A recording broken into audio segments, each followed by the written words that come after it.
Hello. It's 8 o'clock on Monday night. So we are on Mindset Monday. Got my lovely new Mother's Day scarf on. Feeling quite jazzy. It's a new scarf to add to my collection that I've been showing you over the last couple of weeks. Cheers, everyone. It's Ribena. It's not even Ribena, actually. It's cherries and berries. But how are you all? You all well? Just waiting for anyone to hop on who might be hanging around at 8 o'clock. Otherwise, I'm just going to start banging on. So I'm going to slug at this. So, hi. So, tonight we're going to talk about how to choose where to have your baby, right? Because it's quite a big thing, particularly if it's the first time you've done it. Couple of options to choose from. I mean, yeah, you're probably, like most people are asked, well, before I start rattling on, I'm just going to hang on just for a second because it is literally only just after 8 o'clock, just to see if anybody else is around to jump on. Hi, Natalie Stringer. How are you, lady? I love the love that's going on in Sevenoaks. And the kind of supportive, she's great. No, she's great. It's really nice. So yeah, and well done on your, Natalie Stringer, on your thing last week. I hope it all worked out well. Hi! I like our little comedy Monday night digital wave, digital hello. It's all lovely. I am going to take a little more slug of my cherries and berries. And I'm going to, oh, hello. Oh, hello. Look, my two favourite ladies have just joined. Hi. Hello, Hastings. How are you? Oh, lots of love. I love it. So I'm going to slug on with the cherries and berries, and I'm going to talk about where you give birth and how you choose and how unique and personal it is for you. So, oh, hi, gorgeous. It's good to see you. We need to get that date in, lady. It's been very remiss and it's hung around for a long time, but we need to get that date in. Right, so I'm going to crack on and start talking about how to choose where to have your baby. So lots of us get asked at our booking an appointment, where would you like to have your baby? And the first time they asked me, I was like, I have no idea. You're the expert. You tell me where I should have my baby. And and I wasn't any clearer until I was about 6 or 7 months pregnant, to be brutally honest. But we're pretty well served around here. Oh, diary and wine at the ready. I like that. I like that a lot. You're on my to-do list for tomorrow, ladies. It's very exciting. So yeah, so you get asked by a GP at your booking an appointment, where would you like to have your baby? And you go, no idea at all. But because we have this, most births happen in hospital these days, he'll give you, usually, my GP always gave me a choice of hospitals. Yeah, do you want to go to, we're pretty well served around here. So you've got Pembury, you've got Prue, you've got Maidstone hospital that you can go to, and you know, they're pretty good hospitals, right? You know, all good. Particularly, can I just say, the postnatal care at Pembury is excellent, just excellent. So yeah, and as your pregnancy progresses, you might start to think more and more about it, and you might start to have a clearer idea, and you might start to investigate some additional options. I'm looking down here at my notes because I wrote some notes today, I usually do like a 10-minute just notes review before I go live, and I didn't. I went and put some makeup on, and then I had an argument with a 7-year-old about whether I could borrow his lamp thing as well. Yeah, Crowborough. Yes, and Crowborough I hear is also excellent. So yeah, so your options are pretty much hospital, birthing centre, home. And so all of those have their pros and cons and their benefits, and actually nobody can tell you where the best place is for you. They can tell you what their experience of it is like, but you always have to be mindful that their experience is coloured by kind of their expectations and their preparation and their birth experience. So it's really easy to find information. The NHS websites are really, really good about telling you about about birth outcomes and all that kind of stuff. So finding information is great, and if you hit me up via the link to the right hand side of the screen, I will email you with a list of resources that you can have a look at when you're choosing where to have your bear there. But what I can do is, so I'm not going to give you any recommendations about where's best or where's not best, because that's totally unique to you. But what I can do is I can give you a quick run through of how you can really helpfully make that decision for you. And I've just realised that in the back is a picture. I'm reflected. My back is reflected, and so's us. I might have to get some sort of curtain or something, or feel like, look, if I do, there we go. Look, if I do that for the rest of the half hour, that's somewhat less distracting for me, if not for you. So yeah, so you might already have a fairly good idea about where you want to get. Postnatal care at home with cookies is better. Okay, so I'm just going to say, for anybody who's watching, Susie Wadilove says that because Susie was the midwife who delivered my first baby, and my first baby was born at home, and it was all very lovely. And when Susie popped over the next day to do her sort of check-in, I think I was slightly overcome by hormones or something, but in like the 24 hours between having the baby and Susie popping around to see me to see how I was doing, I'd made a batch of cookies. I know I can't tell you that I was in the state to do that in the other two births, but I think I was just absolutely jam-packed with oxytocin. So that's Susie's postnatal care at home with cookies is better. You're right, it is. Postnatal care at home is lovely. Sometimes. That's a different topic. I'll come back to that, actually, about that thing about how I have been baking. I know, I'm mad as a box of frogs. Yeah, so I'm going to stop reading the comments and I'm going to start talking. Hey, Carly. Look, I'm actually not going to start talking just yet. I'm going to do all my hellos and how are you doing? Hey, Carly Gudgeon, how's your paw? How's your paw? You poor thing. I'm looking forward to seeing you on Wednesday. I don't know how you're going to pick up that coffee with your knackered hand. So I'm just going to start banging on again. So you might already have an idea about where you want to give birth. You might have some sort of instinct about where's good and where's not good, and where you feel comfortable and where you don't feel comfortable. And I am, if that's how you feel, you're already tuned in to where you want to do it, that's fine. Keep listening, because I'm going to give you a bit of a rundown about how hypnobirthing can help you create the perfect environment for you in the place that you want to give birth in. And if you haven't decided, I'm going to give you a run through now about how you can make that decision, and then how you can turn your birth environment into the perfect birthing environment for you, and how you can control that and take responsibility for it a little bit. So I am going to start off with a little bit about birth, because it's kind of important.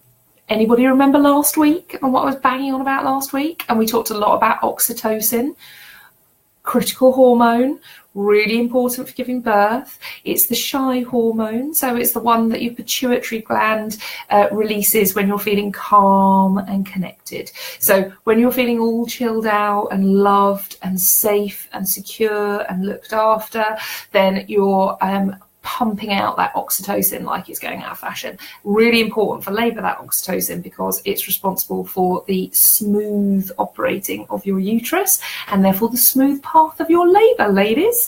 So that oxytocin is really, really good. So the reason that I bang on about that is because you really want to be thinking about the kind of place where you can feel really, really comfortable. And so there are some good ideas about where that might be. The first thing is to do your research. So have a look and understand what areas are around you. Like I said, here we're really well served by Pembury, Maidstone and Prue hospitals, but also Crowborough and Maidstone birthing centres. You ladies will know, but the Maidstone birthing centre is associated with the hospital there, isn't it? I think. I want to say somebody's going to pop up and tell me exactly if that is true or not. But there are some things that you might want to think about. And once you've had a little bit of research and started to do it and started having a look at the areas that are around you, the sorts of things that you might want to start thinking about are how far you might have to travel to the place. Oh, Tina Garden says no, it's not associated with Maidstone Hospital. So it's a totally separate thing. Anyway, shows you what I know, what home birth does for you, doesn't it? So once you started to do your research and you started to have a think about what area, which venues are available in the area, you might start thinking about things like how far you have to travel to go to get to your place. So, the new A21 is an absolute gift for anybody who's north of Tunbridge Wells, because suddenly you can get there like a rat up a drain pipe, which is really important, and it's a nice, smooth, comfortable journey. You might also start thinking about who's going to be looking after you during your labour and your birth. And this is where the home birth thing comes in. So I had 3 home births, so I'm a massive advocate of home birth. However, it's not right for everybody.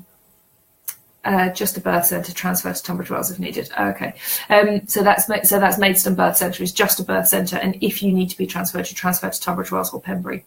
Thanks, Tina. It's nice to know you're paying attention, ladies down there. So this is where I start talking about home birth, and I've had 3 home births. I'm a big advocate, but I also am really clear that it's not for everyone. The most important thing about choosing your places to give birth is whether you're comfortable in it. However, there are some benefits of home birth. So there's a survey, 2017, so nice recent survey, and there's still a road closed towards Pembury Way. What? Claire Marston? Is that... There's a road closed... Yeah, there is, isn't there? So you have to go past, don't you, and round the back to Pembury Hospital. I'd forgotten about that. That's a good piece of information. Yeah, come off and go past the next junction. That is a really sensible piece of advice, by the way. That's the other thing, like when you're quite close and you're teetering on the brink, is having to think about what the roadwork's like. And actually, this is one of my go-to stories. I had a couple who were clients a couple of years ago, and we were talking, like 4 years ago, and we were talking about fear and anxiety around the labour, and we do this exercise about what are the things that you're most concerned about. And one of the things that came up for him was about actually getting his wife to the hospital. They decided to go to Pembury, and he was so anxious about how he was going to get her there and what was going to happen if there was traffic and how he was going to park and what happened if he'd forgotten the money for the parking and all that kind of stuff. And it was a real, I think he hadn't really thought about the fact that he was really anxious about it. And once we'd uncovered that, it gave him some calmness, because he was able to put some steps in place. So suddenly then he was able to relax a little bit more and look forward to the birth. His anxiety levels dropped, so did hers. But you can kind of see why, that's like kind of the big birth partner job, isn't it? If you're not birthing at home, if you're birthing somewhere else, is making sure that your partner is comfortable and relaxed on the journey and making sure that journey goes well. It's quite a big deal. It's quite a lot that can go wrong. But Claire, good point. Having a look-see to see what the traffic and the roadworks are like is really important too. So I'm just going to spin back to my 2017 piece of research every week we go through this, don't we, with the Wi-Fi issue. Maybe I should speak to my husband about the Wi-Fi. Anyway, so this piece of research, 2017, the majority of women report that knowing the midwife who was caring for them had a positive effect on their birth.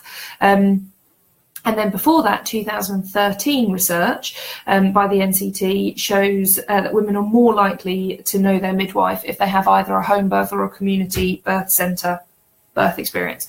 And some people would say that home birth is kind of the gold standard, because you get one-to-one care from 2 midwives. So you have 2 midwives there, and it's just you doing the labouring. So you get some good support, and home birth should be one of your considerations, really. Might not be for you, that's absolutely fine, but it should be one of the considerations.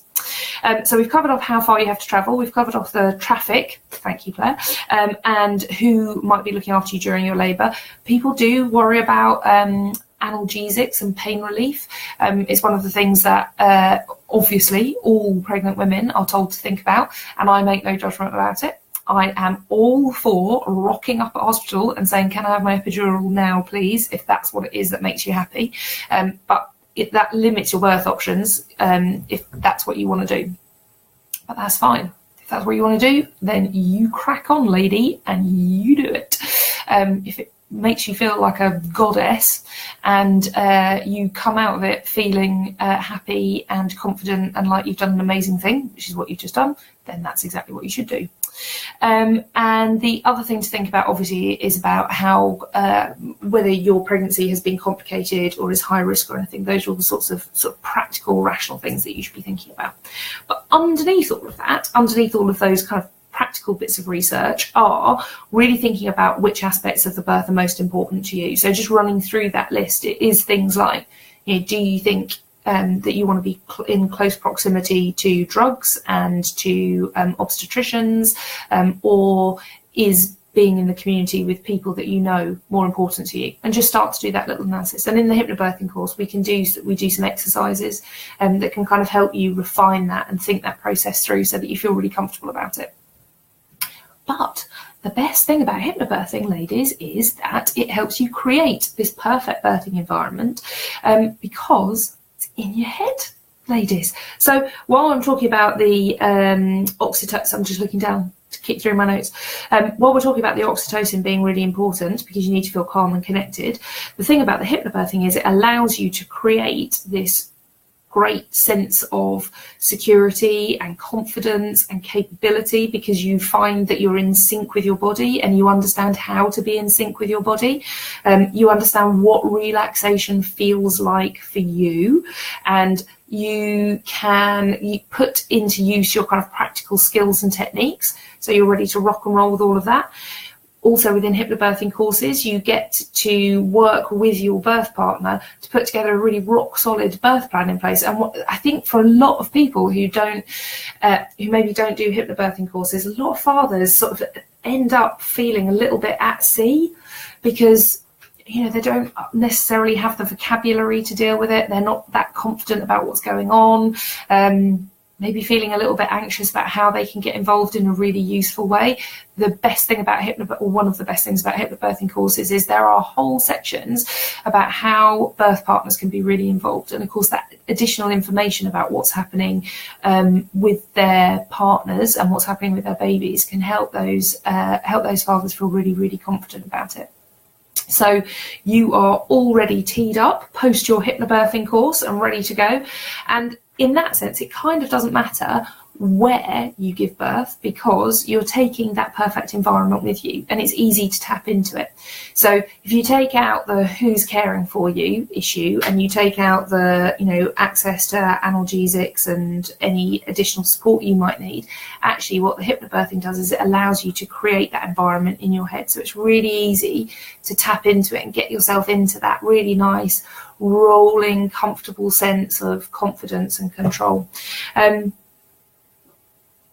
And you can also start thinking about putting together your perfect environment practically. So we've covered the practicalities of where, and we've covered the sort of the idea that hypnobirthing allows you to build these techniques that that can create the perfect birth environment on the day, kind of in your head. And then you can also do some practical things to create your nest. So it turns your room into a nest. And because birthing is such a sensory experience, and that's what kickstarts all this oxytocin stuff, the things that make us feel good are about where we are and the environment that we're in and who we're being supported by. And so you can kind of think about that like the five senses. So you can think about sight, which is sometimes a bit of a weird one, but you can think about whether you want the area to be light or dark. Melatonin is associated with oxytocin as well. So melatonin is I'm going to say hormone, but it might not be hormone. I think it might be a chemical. I'm going to have to go back and confirm that. But the melatonin is associated with sleep, and it's associated with darkness. So we sleep better in these nice, dark, safe, cave-like environments. And the melatonin and the oxytocin are closely associated. So you might want to dim the lights in the room that you're in. Easy to do if you're at home or in a birth centre, and it should be easy to do when you're in hospital as well. In fact, some of my lovely doula friends hilariously carry newspaper and gaffer tape with them, so that if they're in a hospital environment and they're not able to dim the lights, or it's during the day and there aren't any curtains, they can just gaffer tape up bits of newspaper around the windows just to dim the lights a little bit. That's something to start thinking about. And the other thing that you can see when you're labouring are just like little positive statements,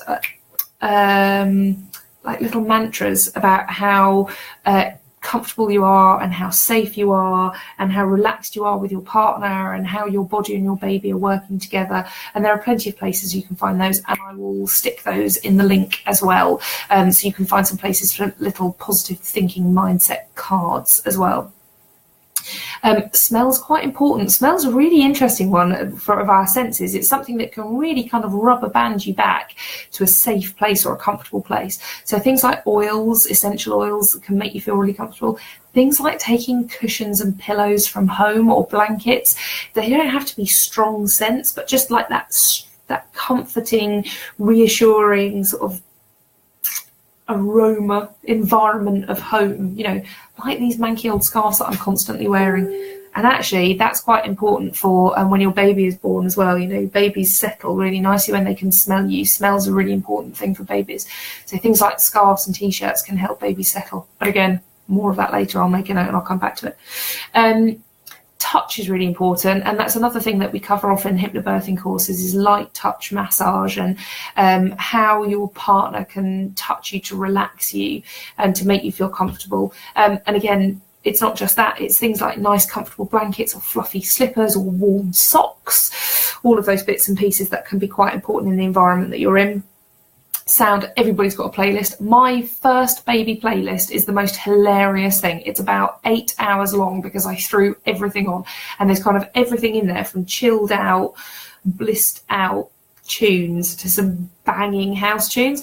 Some of it now I go running to. I don't know how I thought that those like really upbeat tunes was going to put me in a really zenned out environment, although you might also find that that's quite therapeutic for those early stages to kind of keep you going, to keep you on track.